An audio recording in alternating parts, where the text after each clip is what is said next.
Hi, I'm Sarah, and today I'm going to talk to you about why I love the music video for Winners SOSO. Alright, so this is the fourth entry into my favorite music video series. I'm so proud of myself. And the series is pretty straightforward. Me talking to you about my favorite music videos and kind of breaking them down and looking at which elements I think work and which are my favorite. Before I get into this, of course, if you haven't seen the music video for Winners SOSO, then please go watch it first so you know what I'm talking about. It's linked up here and also in the description. All the links to everything I mention in this video are in the description, so just take a look there if you're looking for something. And if you haven't seen any of my other favorite music video entries, they are also linked in the description. So let's get into why I love the music video for Winners SOSO. So first off, I have to say that I struggled a lot with writing down my thoughts about this video because this is a video that I kind of just connect with. It sounds really dumb, but when I watched back my reaction, I was actually surprised that I didn't know the song before that reaction. I kind of thought that I already did because I just listened to it so much and I know it so well. Even during my reaction, I feel like I came off a little bit more negative or like neutral than I actually was. I was just so in my head about it and I was just so amazed by the feeling and the artistry of both the song and the video together especially. It left me thinking about the music video for weeks after I watched it. I kept going back to it and thinking about what it all meant. And because I really love the video visually and it left me with so many thoughts about it and it left me trying to understand all of it, it's a little bit intimidating because I think the video has some really deep meanings in it and I'm kind of scared that I won't get them all / that I won't do the video justice, but I'll try my very best to think of all possible meanings and really take a look at everything that the video has to offer. Before I get into the meaning though, we have to quickly talk about the lyrics because I really love the lyrics for the song.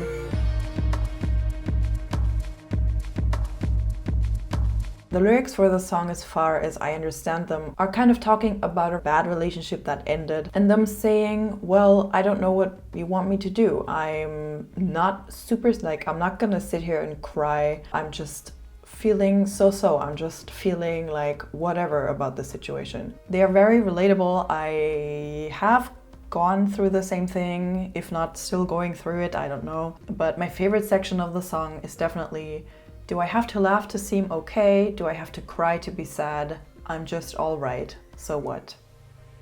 I just resonate with that so much. It's literally my mindset currently, like, I don't know, this is what I mean. Like this song and the video, I connect to it so much and I can't really put it into words. It's just like, it just puts my mindset and my feelings into visuals and music. So having said that, let's get into the first point that I really love about this video, which is the meaning.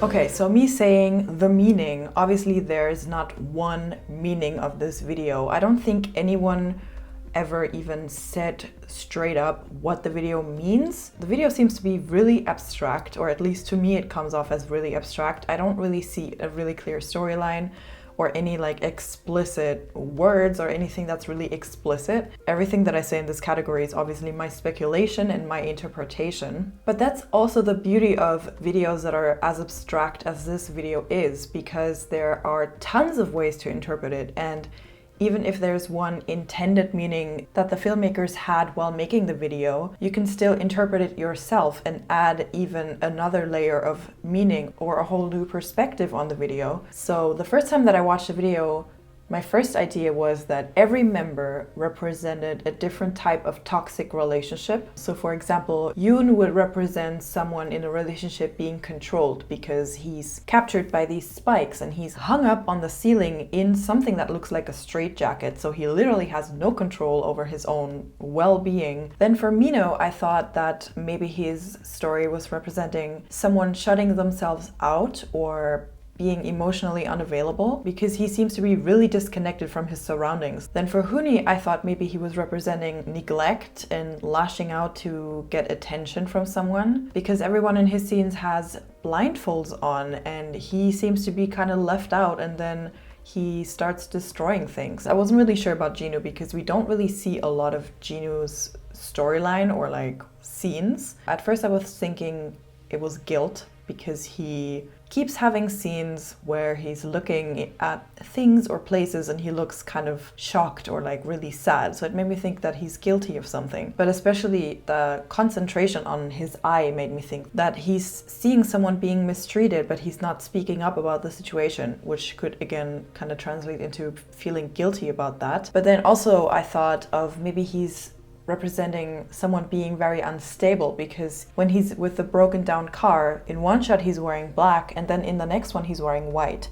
So it seems like he's not always the same person, or like it's different times, something about it not being one coherent thing. So those were my first ideas that I thought of. But then I came up with something else that also kind of ties in to the lyrics about a breakup, which is that every member represents a different stage of grief. So in this case, for me, Yoon would represent bargain or bargaining. I have like a small like explanation, I guess, that I got from a website which is linked down in the description, which reads: during grief, you may feel vulnerable and helpless. He's extremely helpless. As I said before, he's literally suspended from the ceiling. There's no way he can free himself by himself. He's completely helpless. He's very vulnerable. If someone came and wanted to hurt him, they would have all the opportunity because he's defenseless entirely. For Mino, I thought of denial. Again from the same page. It's not unusual to respond to the intense and often sudden feelings by pretending the loss or change isn't happening. Denying it gives you time to more gradually absorb the news and begin to process it. Because again, it feels to me that Mino is completely disconnected from everything that's happening around him. And then for Huni, obviously I thought of anger. Anger is hiding many of the emotions and pain that you carry. This anger may be redirected at other people. You may even aim your anger at inanimate objects. He lets out his anger on like a lot of stuff that's in his surroundings. Like he smashes the chandelier, he clears a table and throws everything on the floor. And then for Jinu, again, it's a little bit different for Jinu because he has kind of like a lot of different scenes going on, but I thought of depression for Jinu. Whereas anger and bargaining can feel very active, depression may feel like a quiet stage of grief. You may also choose to isolate yourself from others in order to fully cope with a loss. That doesn't mean, however, that depression is easy or well defined. Like the other stages of grief, depression can be difficult and messy. So a lot of the things that are written in this text actually made me think of what we see in Jinu's storyline. For example, the thing of it being a quiet stage of grief, because he doesn't really do a lot of things. He's kind of just sitting in his feelings. Again, it's not like a clear-cut storyline that we see for him. We see many different things that don't really make sense together, but in this case, as it says, depression isn't well defined, that kind of correlates. That's the second way that I could interpret all of the things that we see in the video. So those were some interpretations that I could see being connected with all of the members, but then I also came up with some ideas for each member individually. But if that's enough interpretations for you, then you can just skip ahead to the next point down here in the chapters. So for Yoon, the way that he's strung up to the ceiling wearing restraints and being trapped in the spikes makes me think of a few things. For example, being caught up and trapped by your own emotions and thoughts and not being able to move on or escape from what happened. As I said before, he's in a very vulnerable position and he's not able to free himself. There is someone else who put him in that position. Even if he does manage to free himself from the jacket or from being strung up on the ceiling, he'll just drop down into the spikes. So it means he'll still get hurt and he will still be trapped in that same kind of situation where he can't get out of. The only thing with Yoon that I don't really have a meaning for is the scene with the horse, when horses are wearing blindfolds, which are technically only to protect their eyes from flies. They can still see through those things, but it still made me think of maybe it being a metaphor for blindly following someone that you're supposed to trust or that you think you can trust. So for Mino's scenes, I really thought of someone just being overrun by negative thoughts and not knowing how to deal with a situation that happened. I feel like the people in his scene kind of represent his thoughts, and sometimes they're still, sometimes they don't move as much, sometimes they're okay to deal with, but at other times they race and you don't know how to deal with all of the thoughts that you're having, and it's very overwhelming. Also, the scenes with him, to me, sometimes feel extremely claustrophobic, especially with the camera work that I'll talk about later as well. But we are so close and the camera is so shaky and we don't even know, like it's very disorienting. Then we have this shot where a foot is on his head, which makes me feel like other people are having an influence over his mental state or thought process. So I was thinking maybe other people's opinions, so as in like every person in that shot or in those scenes kind of represents a negative feedback or someone who made a negative comment or insulted him in some way. So all of these negative thoughts and ideas kind of weigh down on him. That's what the foot made me think. Then for Hooni's scenes, I really got the feeling of like feeling left out or having social anxiety where you can't really interact with anyone or feeling very disconnected from your surroundings. Kind of the same as Mino, but I feel again it's all very closely knit, all of those scenes and interpretations. Everyone around him is wearing blindfolds, which again kind of reminds me of the horse a little bit, but I don't know how to tie those two things together. But it kind of just makes me think that nobody really sees him, nobody really pays attention to him, nobody really cares what he has to say, what he does, where he is, if he's okay, if he's not okay. But it could also be a thing of he thinks that nobody sees him, he thinks that nobody cares about him, but that's not actually the case. And then obviously this beautiful, beautiful, beautiful scene with all of the mirrors makes me think that he is confronted with himself. Like he has to think about, is it just in my head? Is it true? Is it the reality? Or is it my anxiety? Is it me imagining things? Those are ways that I could interpret Hooni's scenes. And then lastly, we have Jinu, who I already said his scenes are the most like disconnected and abstract for me, so I don't have that much on his scenes. I really feel guilt when I see his scenes. In the scene when the car crashed, we see a lot of blue paint. Where it is placed, specifically on Jinu's hands, makes me think that it's supposed to be blood, which again makes me think the way that he's looking at his hands, if the blue paint represents blood, just makes me think that he's again guilty, that he feels guilty about something. But that could also mean that maybe he's just internalizing guilt and he blames himself for things that happen that are not in his control. So those are some ideas that I had for Jinu's scenes, but again, they're kind of disconnected. I can't really make a lot of sense out of Jinu's scenes. But yes, let's get into some filmmaking stuff and talk about the next thing that I absolutely love about this video, which are the production design, the locations, and the set dressing.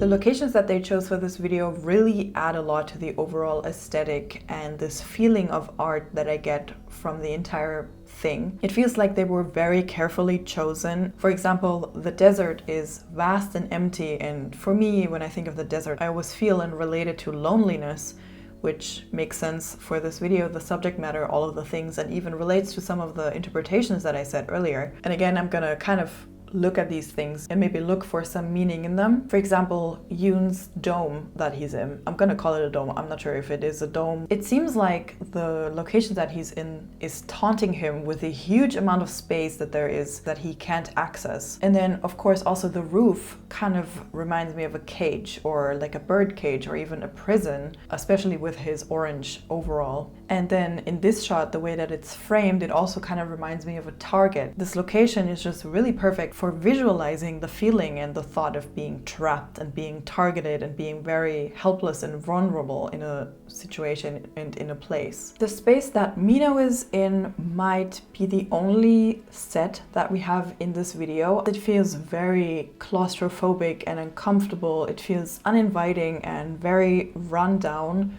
because of the colors and also the missing broken tiles, and the mirror is dirty, and it just feels very uncomfortable, very not like a place that you'd want to be in and spend time in. All of those details that I just mentioned, all of like the dirtiness and the grittiness of the place, all of those things had to be thought of and specifically put there. And again, it just adds to this really uncomfortable feeling, which is really important, I guess, depends on which meaning you're going with, for his scenes. So it's just very smart the way that they designed the space. And then we have, of course, Hooni's huge dining room, which is built in the open air. It's not in a room, it doesn't have a roof, it doesn't even have walls, which really surprised me because I didn't really realize it at first. I don't know if I said it in the reaction or if I even realized it after the reaction. And it's not only a really cool concept and it looks absolutely amazing and beautiful in some of these shots, but it also shows how the framework for the dining room, or if you look at it metaphorically, a relationship, is there, but the things that are important, the things that protect you, the things that will give you warmth and that will protect you from bad weather and all of those things, even though it looks very pretty and expensive, what we do see, the most important parts are missing. The trust isn't there, the love maybe isn't there. And then of course, again, I want to talk about, this is my favorite shot in the video, it's just so gorgeous. The mirror space, the way that it's framed, first of all, of course, but also Hooni is surrounded by white flowers and water. Both of those things represent life and purity. But then the back of the shot is just completely black and it's just an empty black void. Gino's scenes, we don't really see where he is a lot of the time. We do have a bed, but then also he's in the desert again, where they just added some things like a desk and the car. But we just have a lot of really well chosen locations, in that in combination with the production design and set dressing makes for some really beautiful scenes and shots. There's just a very specific feeling about the locations that we see in the video. Hooni having like a dining room with no walls. It's very specific. I've never seen another video that has something like that. And it just adds a lot to the feeling of the video, which to me, again, is kind of this loneliness and despair. But yes, the next thing that I want to talk about for this video is the editing.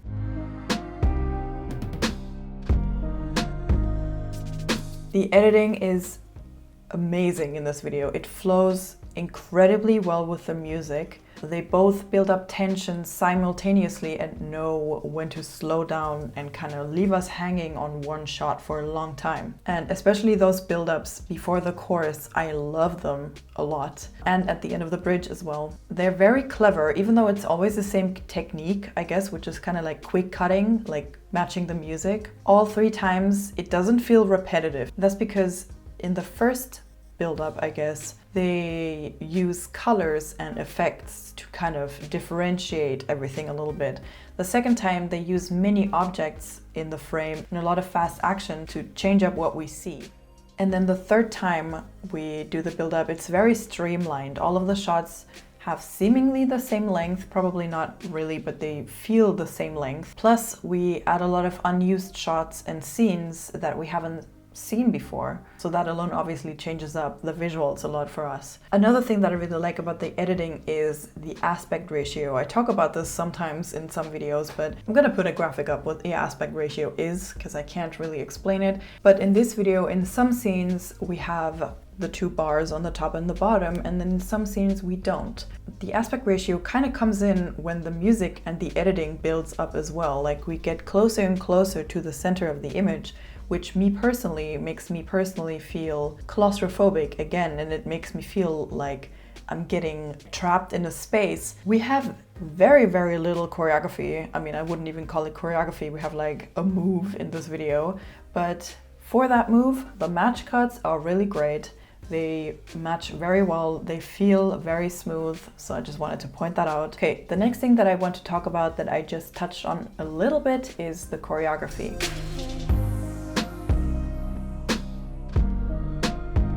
As I said, we don't have any choreography in this video, which I think really works for the video because, again, if they started just randomly dancing, I feel like for me it would take away from the heaviness of the video. They only included one very small part of the choreography, which is very interesting, the part that they chose, because I watched the dance practice and in that exact moment, it's the only moment in the choreography where everyone faces each other. But in the video, everyone is doing this by themselves, which adds another layer of loneliness to the video, in my opinion. Like, usually you would be doing this with your friends, but you're fucking alone, so you're doing it all by yourself, kind of a thing. But I just wanted to point out the choreography because the choreography is really cool too. I watched it and I really enjoyed it. Definitely not the most complicated choreography that I've ever seen, but it doesn't really have to be. It also doesn't really match the song in my opinion. Plus, I really love the incorporation of the hand sign for SOSO. Not hand sign as in like sign language, but in Germany at least, if someone asks you, how are you doing? And you say, eh. So they included this into the choreography, which I think is super cool. I respect that the video didn't include it pretty much at all, because again, I feel like it would have taken away from the feeling of the video. But I wanted to shout it out because it is very cool and it's fun to watch it. The next thing that I love about this video are the colors.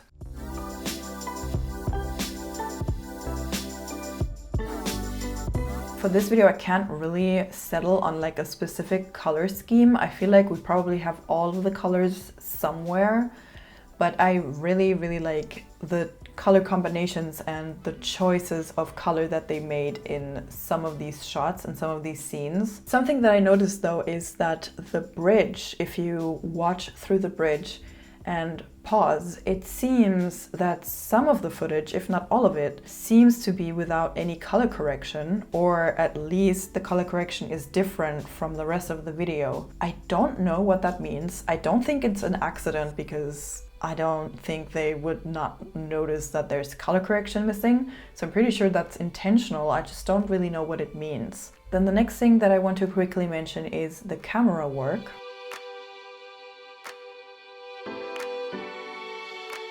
There's not too much I can say about the camera work. I don't think they use any special trick shots or anything where they use the camera movement to hide a cut or anything, but just in general, the camera work is just stunning for the most part. There are some beautiful compositions and some gorgeous use of lighting, especially in this scene with Mino. Both the composition and the use of that light, that's just the spotlight that's just on him, it's just absolutely gorgeous. Then we have some very impactful frames, again, especially the chorus with Gino dropping and then the car dropping. I love that shot. Nothing ever quite felt as heavy as that specific shot for me. And I think that's probably the music where the build-up just kind of drops you and then visually you see just someone dropping in the black void.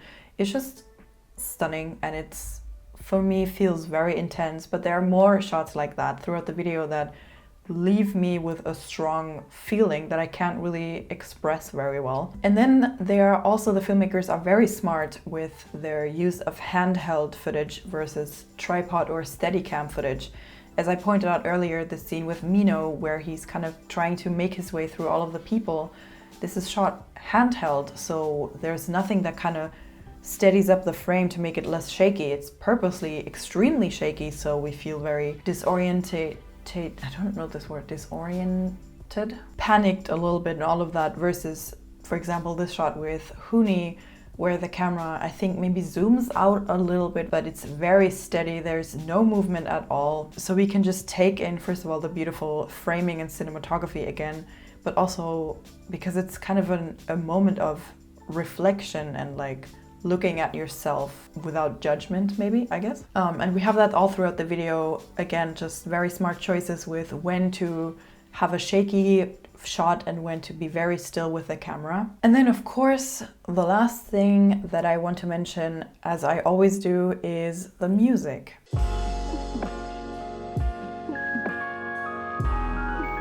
I think if someone was listening to the song and they hadn't seen the music video before, I don't think they would know or feel the depth and the heaviness of especially the chorus, because the song in itself kind of sounds more calming than sad, in my opinion. But the music video adds this very heavy layer of seriousness and sadness, in my opinion. And as I said before, knowing the video, I can't help but hear the apathy when they say SOSO.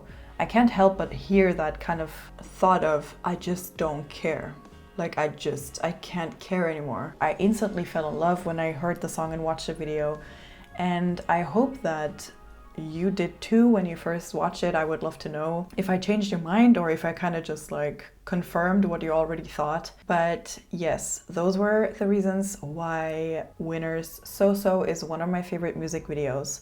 I hope you enjoyed this video. I don't know how long it will be. But anyways, if you watched through the entire thing, then thank you very much. I hope you enjoyed. Again, let me know all of your thoughts about the video. If you agree, disagree, if you have anything to add, I would love to hear it. These are the kinds of videos that I'm super excited about making and that I'm proud of and that I put a lot of work into. So if you gave this video a thumbs up and you shared it with other inner circles, I would be super grateful and super happy about that. I really like Winner, as I said already.